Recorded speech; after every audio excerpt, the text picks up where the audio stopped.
Eh bien, bonjour en direct du Club de l'Ours. L'invité aujourd'hui, c'était David Kimmelfeld, le président de la métropole de Lyon. Monsieur le Président, bonjour. Bonjour. Une affluence record pour vous entendre parce que Dieu sait qu'il y a de nombreux sujets.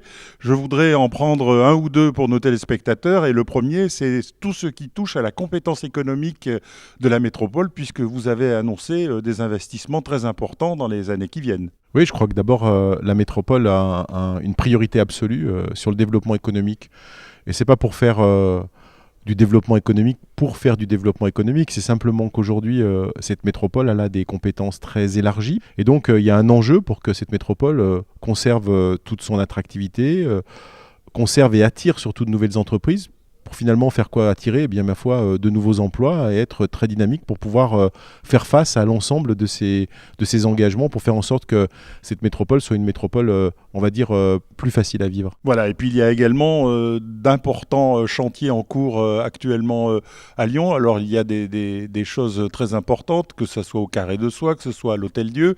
Et puis il y a aussi tout ce qui se passe à la Part-Dieu. Alors c'est peut-être la question qui est un peu plus délicate, parce qu'aujourd'hui, eh bien, nos concitoyens sont gênés dans leurs déplacements au Bien sûr. quotidien.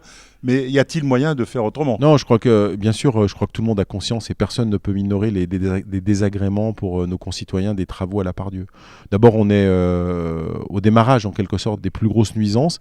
Donc, il faut attendre, à mon avis, quelques jours pour que, finalement, un certain nombre de nos concitoyens changent leurs habitudes et les choses iront sans doute un peu mieux. Et puis, c'est pas par gaieté de cœur qu'on fait ça. C'est parce qu'il faut absolument améliorer la desserte, l'utilisation de la gare, qui aujourd'hui a explosé en nombre de voyageurs. Donc, il en va de la sécurité et du confort des futurs voyageurs de la gare de la Part-Dieu.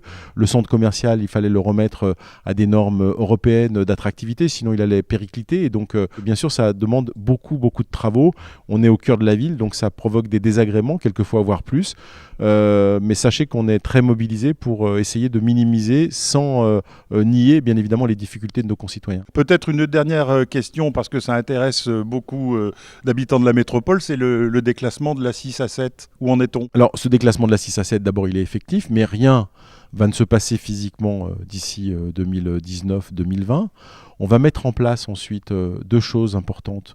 D'abord, une ligne forte de transport qui va être sur une voie réservée sur la 6 à 7 dès 2019 pour pouvoir favoriser en une vingtaine de minutes ces déplacements-là en transport en commun. Et puis l'aboutissement, c'est 2030, mais en 2030, on aura bien sûr un véritable boulevard urbain qui va plutôt ressembler, j'allais le dire, à Garibaldi plus qu'à l'autoroute, avec de la végétalisation, avec des voies pour les piétons, des voies mode doux.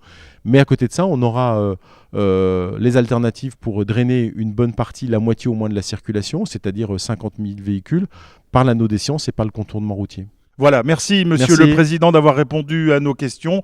Nous vous disons à très vite pour un nouveau rendez-vous du Club de l'Ours, toujours en direct du quartier Général Frères.